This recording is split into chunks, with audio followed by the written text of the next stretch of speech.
I don't know about you, but I love the Old Testament. There's so many stories and narratives and characters there that'll keep anybody busy for at least a lifetime. There's one story in particular that I keep thinking about. It's the story of Moses meeting Yahweh at the burning bush. I'm sure you're very familiar with this story.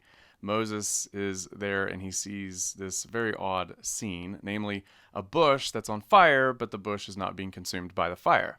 Now, this is extremely odd because Moses knows, just like we all know, that fire requires a fuel source. It needs wood to burn, it needs something to consume in order to exist.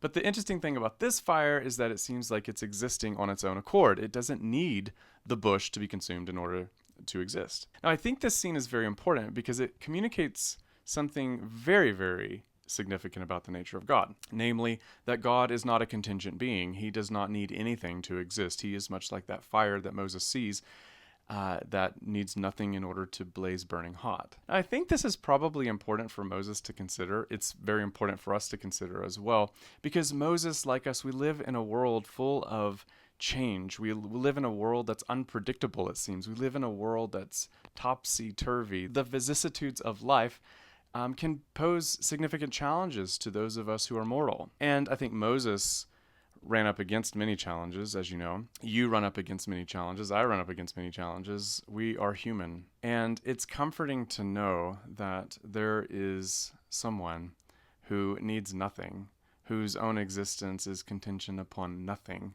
And this is the same one, the God of the universe, who cares and loves us and takes care of us and is always there when we need to pray and when we need to complain. Take your complaints to God. He's actually big enough to handle all of our mess. And I think that's very comforting to know. Again, his existence is contingent upon nothing, which means all the trials and all the challenges that this life brings, it's not a threat to God. And therefore, it's not a threat to God's love for us, that even when we go through challenges, we are more than conquerors through him who loved us. There's nothing that can separate us from the love of God. Nothing at all. And that's something to remember. That's really good news indeed.